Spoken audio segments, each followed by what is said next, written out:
नमस्कार साथियों, मैं आपके लिए आज बहुत ही इंपॉर्टेंट क्लास लेके आया हूं। पिछली क्लास में हमने पढ़ा था श्रेणी क्रम संयोजन तथा समांतर क्रम संयोजन। किनका पढ़ा था? प्रतिरोधों का श्रेणी क्रम संयोजन तथा समांतर क्रम संयोजन। आज उन्हीं के ऊपर में हम करेंगे न्यूमेरिकल क्वेश्चन। तो पहला क्वेश्चन ध्यान देना, यदि तीन प्रतिरोध 2 ओम, 4 ओम तथा 6 ओम के श्रेणी क्रम में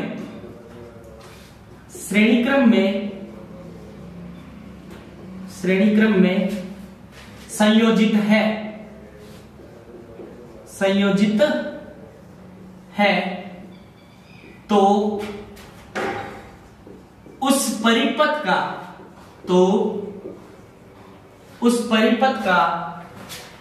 तुल्य प्रतिरोध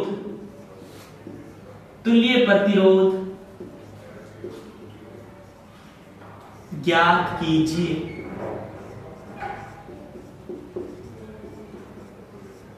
स्टूडेंट, घबराने वाली कोई बात नहीं। जैसा क्वेश्चन दे रखा है, कौन सी राशि आपको दे रखी है, क्वेश्चन कह रहा है यदि तीन प्रतिरोध, आपको प्रतिरोध कितने दे रखे? 3 दे रखे। सॉल्यूशन करवा रहा हूं मैं। 3 दे रहे, पहले को मैं मान लूं R1 कितना, R1 2 ओम, R2 कितना ओम है? 4 ओम, और R3 कितना ओम दे रहा है? 6 ओम। तो ध्यान देना, क्वेश्चन में कह रहा है आपको कौन सा क्रम है? श्रेणी क्रम। और फिजिक्स में न्यूमेरिकल क्वेश्चन की कोई ट्रिक नहीं है, आपको फॉर्मूले याद होने चाहिए। तो श्रेणी क्रम संयोजन के लिए मैंने पिछली क्लास में आपको फॉर्मूले बताए और व्युत्पन्न भी करवाया था। तो श्रेणी क्रम संयोजन के लिए 8 टोटल का मान याद करो। मैंने वहां फॉर्मूला सिद्ध करवाया था, R1 plus R2 plus R3। ये तो 3 के लिए करवाया। अगर आपको एग्जाम में 4 के लिए पूछ ले तो 4 की जोड़ कर देना। तो हमारे पास R1 R2 R3 पड़ा है और क्वेश्चन में पूछ रहा है परिपथ का तुल्य प्रतिरोध, इसे ही क्या कहते हैं? तुल्य प्रतिरोध। तो मैं ये फॉर्मूला लगा रहा हूं और इस फॉर्मूले में इन तीनों की वैल्यू पुट कर रहा हूं। तो R टोटल या R तुल्य लिख सकते हो। R तुल्य, R1 की वैल्यू आपको कितनी दे रहा है? 2 ओम। R2 की वैल्यू आपको 4 ओम, R3 की वैल्यू 6 ओम। तो टोटल कितना हो रहा है? R तुल्य 4 और 2 6 और 6 12, और ओम का, ओम प्रतिरोध का मात्रक क्या होता है? ओम। यानी यदि 2 ओम 4 ओम तथा 6 ओम के प्रतिरोध किसी परिपथ में कौन से क्रम में जुड़े हुए हैं? श्रेणी क्रम में, तो उस परिपथ का तुल्य प्रतिरोध कितना हो जाएगा? 12 ओम। हमने पहला क्वेश्चन कर लिया था, आज आप दूसरा क्वेश्चन लेके आए। इधर ध्यान देना, यदि किसी विद्युत परिपथ में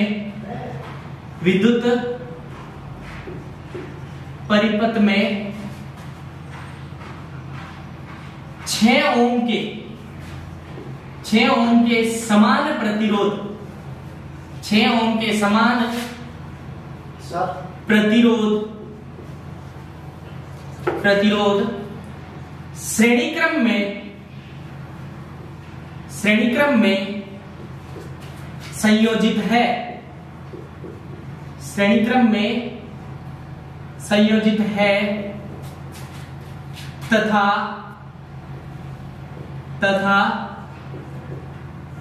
इस परिपथ का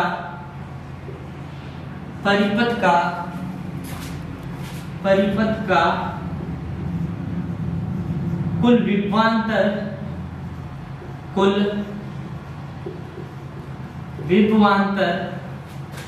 आपको दे रहा है 18 वोल्ट है। तो क्या क्या राशि ज्ञात करनी है आपको? ध्यान देना, एक तो ज्ञात करनी है प्रत्येक में धारा, यानी प्रत्येक परिपथ में धारा, और दूसरा आपको पूछ लेगा तुल्य प्रतिरोध। तुल्य प्रतिरोध, तुल्य प्रति।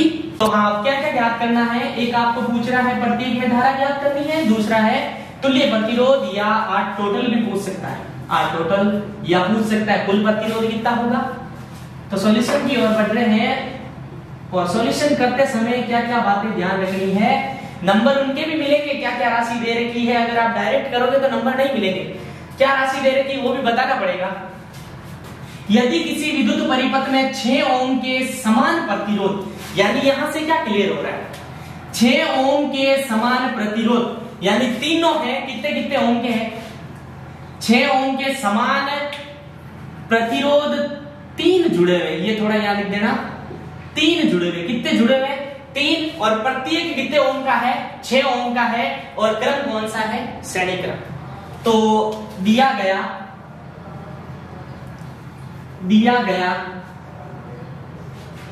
R1 6 ओम, R2 6 ओम, और R3 भी कितना हो जाएगा, 6 ओम।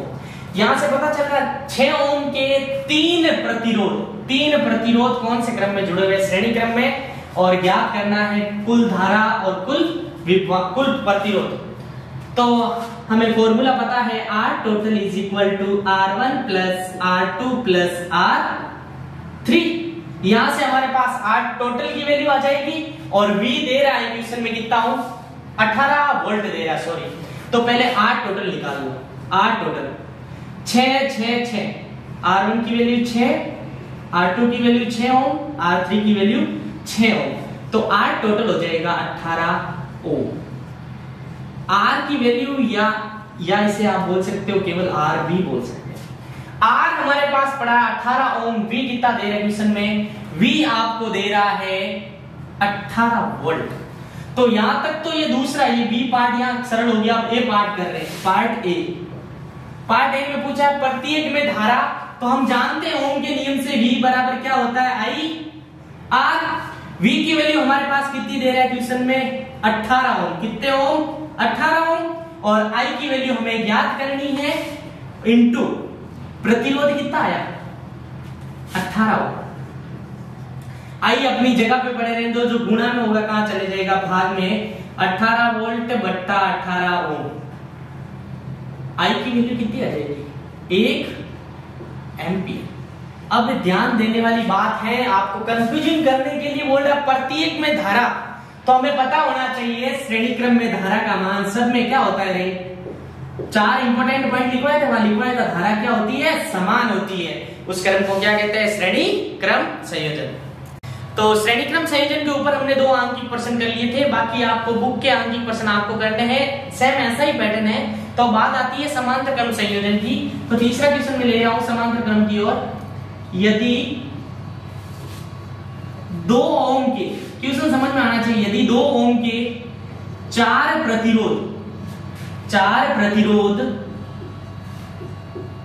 प्रतिरोध समांतर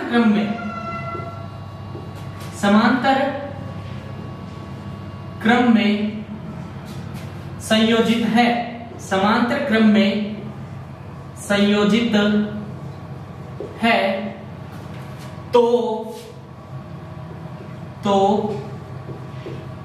इस परिपथ का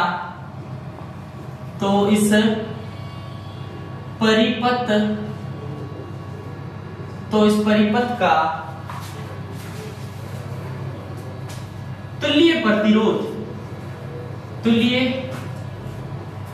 प्रतिरोध कितना ओम होगा, या कितना ओम होगा। प्रतिरोध का मात्रक क्या होता है, ओम। क्वेश्चन को ध्यान से समझना है, क्यों अगर क्वेश्चन समझ में आएगा तभी सॉल्यूशन हो पाएगा। तो क्वेश्चन क्या कह रहा है, यदि 2 ओम के 4 प्रतिरोध, कितने प्रतिरोध दे रहा है, 4, और प्रत्येक कितने ओम का है, 2 ओम का। तो मैं मान लू में दिया गया है क्या क्या राशि दे रखी है, 4 प्रतिरोध है, प्रत्येक कितने ओम का है, 2 ओम का। तो मैं पहले को मान लू, R1 को मान लू 2 ओम, इसी प्रकार 4 ले रहे हैं, अगर आप 4 से गुणा करोगे तो कोई फर्क नहीं पड़ेगा, लेकिन R2 कितना ले लूं 2 ओम, R3 कितना हो जाएगा 2 ओम और R4 कितना हो जाएगा 2 ओम। आगे शर्त है कौन से क्रम में जुड़े हुए, श्रेणी क्रम में जुड़े हुए हैं और आपको पूछ रहा है R टोटल। गलती मत करना, क्रम कौन सा है समांतर क्रम, श्रेणी क्रम में पूछे तो हम इन सब की क्या कर देंगे जोड़, लेकिन अब की बार आपको क्रम पूछ रहा है समांतर क्रम में संयोजित है तो हमें फॉर्मूला आना चाहिए समांतर क्रम संयोजन का 1/R टोटल, वो होता है 1/R1 plus 1/R2 plus 1/R3। यहां तक हमने सूत्र व्युत्पन्न किया था, इसी प्रकार 4 है तो क्या हो जाएगा 1/R4। क्या क्या वैल्यू दे रखी है, R1 की वैल्यू आपके पास है 2 ओम, R2 की वैल्यू है 2 ओम, R3 की वैल्यू है 2 ओम, R4 की वैल्यू है 2 ओम। तो इस फॉर्मूले में वैल्यू पुट करो 1/R total is equal to 1/R1 कितना है 2, 1/R2 कितना है 2, 1/R3 कितना है 2, 1/R3 कितना है 2। आधा और आधा 1, आधा और आधा 1, ऐसे डायरेक्ट करने चाहो तो 2 हो जाएंगे, या इनका मेथड से करो 1/R टोटल। एलसीएम कितना आएगा सबका 2, 2 का भाग 2 में कितनी बार 1 बार, 1 इंटू ऊपर वाली संख्या 1 प्लस 2 का भाग 2 में 2 बार, 2 इंटू 1 1। इसी प्रकार ऊपर कितना बचा 4/2, यानी कितना आया 2। बच्चे यहां तक करके छोड़ देते हैं, लेकिन ये आंसर गलत है। ये किसकी वैल्यू 1/R टोटल की, हमें क्या पूछ रहा है R टोटल, ये है 1/R टोटल की वैल्यू कितनी है 2, लेकिन हमें चाहिए तुल्य प्रतिरोध, केवल तुल्य पूछ रहा है, यानी RT की वैल्यू चाहिए। तो यहाँ कुछ नहीं है तो 1 क्रॉस गुणा कर लो, 2 इंटू R टोटल बराबर 1 इंटू 1 1, यानी R टोटल 1/2 ओम या 0.5 ओम। ये तो एक ये तरीका। अगर ध्यान दे देना, शॉर्ट ट्रिक बना दो, समांतर क्रम संयोजन में जब भी जो लास्ट में वैल्यू आए उसको 1/2 में रख दो, व्युत्क्रम में कर दो। क्या कर दो व्युत्क्रम में, तो 2 आया तो 2 का व्युत्क्रम 1/2, 5 आया तो 5 का व्युत्क्रम 1/5। तो ये गांठ बांध लो कि जब भी समांतर क्रम संयोजन आए और उनका तुल्य प्रतिरोध जो भी राशि लास्ट में प्राप्त हो उसको 1/2 कर दो। क्या कर दो 1/2। हाँ, तो श्रेणी क्रम और समांतर क्रम संयोजन के हमने आंगिक प्रश्न पढ़ लिए। अब दोनों का कंबाइंड पढ़ लेते हैं, जो आपके बुक में भी दे रखा है और इंपॉर्टेंट भी है। दोनों का कंबाइंड देख लेते हैं एक बार चित्र की सहायता से।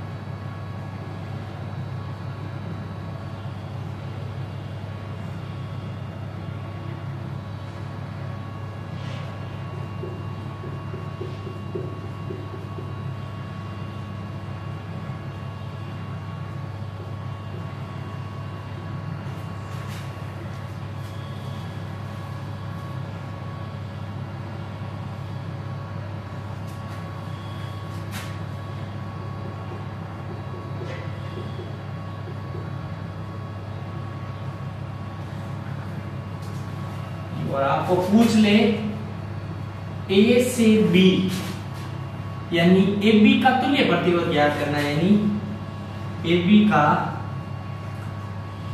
तुल्य प्रतिरोध वो आपको ज्ञात करना है। कब ज्ञात करना है, जब आपको यहां दे रखा हो 2 ओम और यहां भी दे रखा हो 2 ओम और यहां भी दे रखा है 2 ओम और यहां भी दे रखा है 2 ओम और यहां भी दे रखा है 2 ओम। यानी चित्र से स्पष्ट हो रहा है, यानी ये और ये जब मैंने डेरिवेशन फॉर्म करवाया था तो ये कौन सा क्रम है, श्रेणी 1 श्रेणी 2, ये श्रेणी क्रम है। और ये एक और ये एक समांतर रेखाएं होती है ना, ये ए बी है और ये इसके सी डी, तो क्या कहोगे ए बी समांतर है किसके सी डी के, यानी ये होती है समांतर क्रम। एक के ऊपर एक, ये कौन सा क्रम है? समांतर क्रम। और फिर हमें वापस पता चल रहा है ये कौन सा क्रम है? श्रेणी क्रम। या तो आप इस श्रेणी क्रम को समांतर में कन्वर्ट करो या समांतर क्रम को श्रेणी क्रम में कन्वर्ट करो। तो ये कौन सा क्रम है?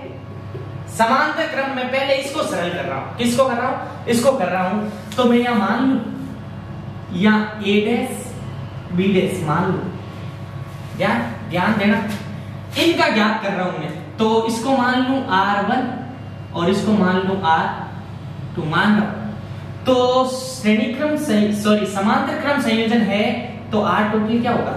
r टोटल वही होगा फॉर्मूला 1/r1 प्लस 1/r2।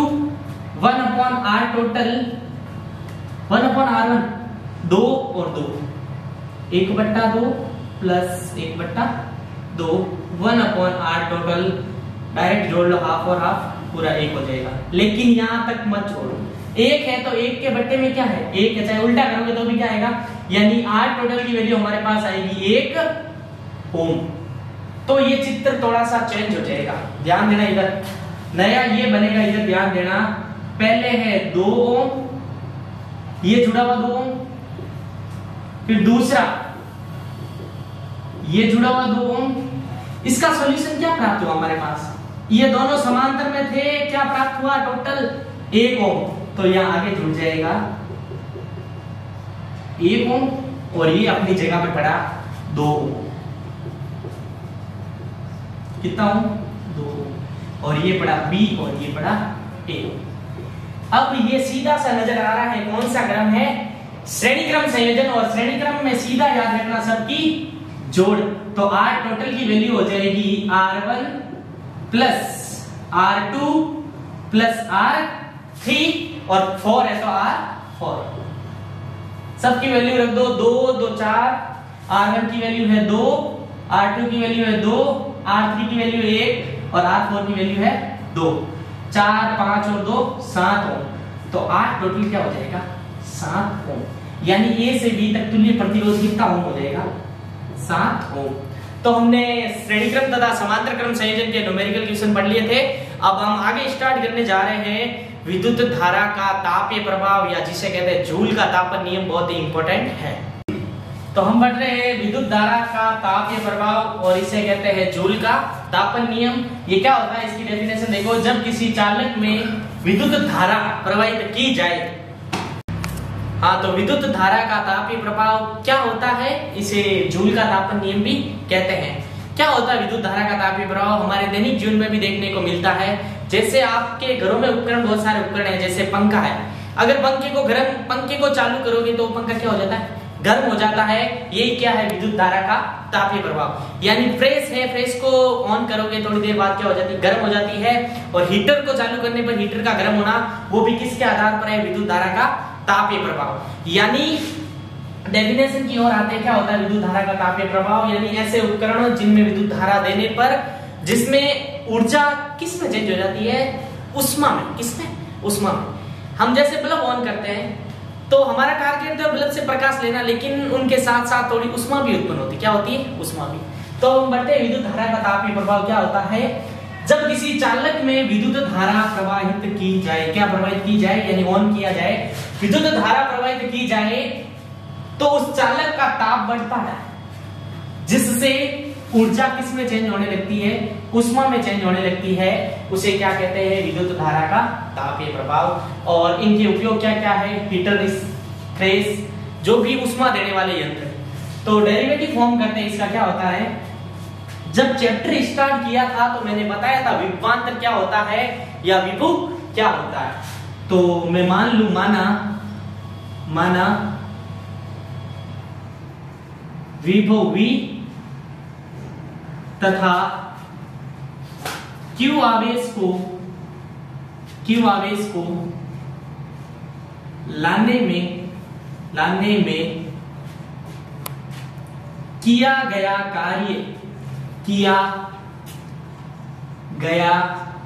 कार्य क्या है आपके पास?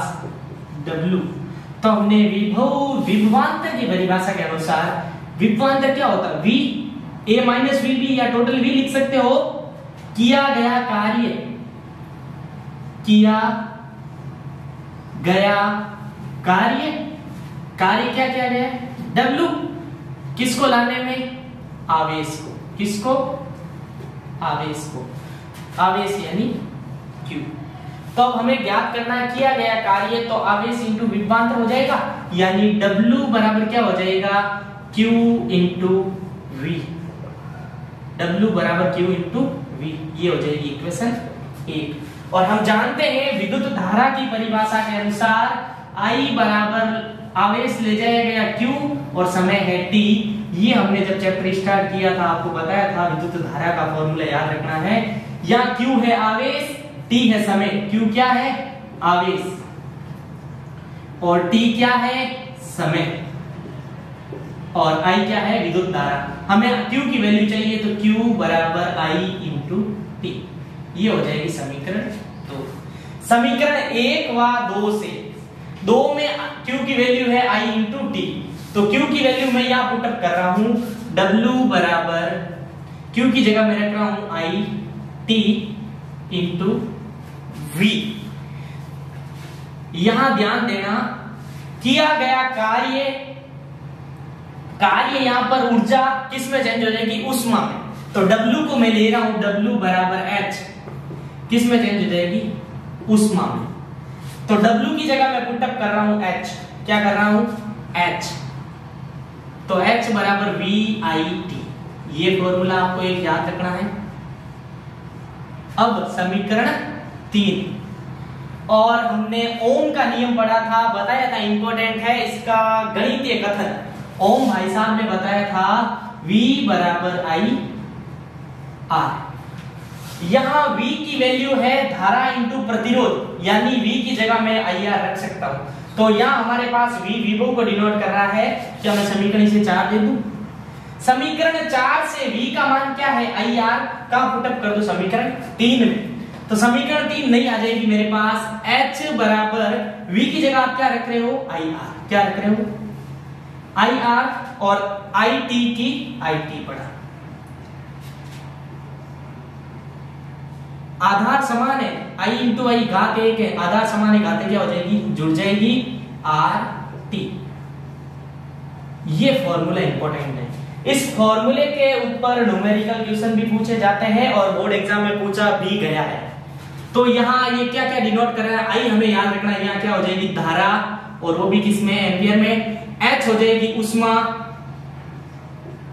और R प्रतिरोध, प्रतिरोध, और T हमेशा याद रखना समय। और ये चैप्टर स्टार्ट किया तो एक चीज बताई, समय को हमेशा किसमें लेना है, सेकंड में लेना है, किसमें लेना है, सेकंड में। तो विद्युत धारा का तापीय प्रभाव का फॉर्मूला हमें याद रखना है, H बराबर I स्क्वायर RT, क्या याद रखना, H बराबर I स्क्वायर RT, ये फॉर्मूला याद रखना किसके लिए, विद्युत धारा का तापीय प्रभाव के।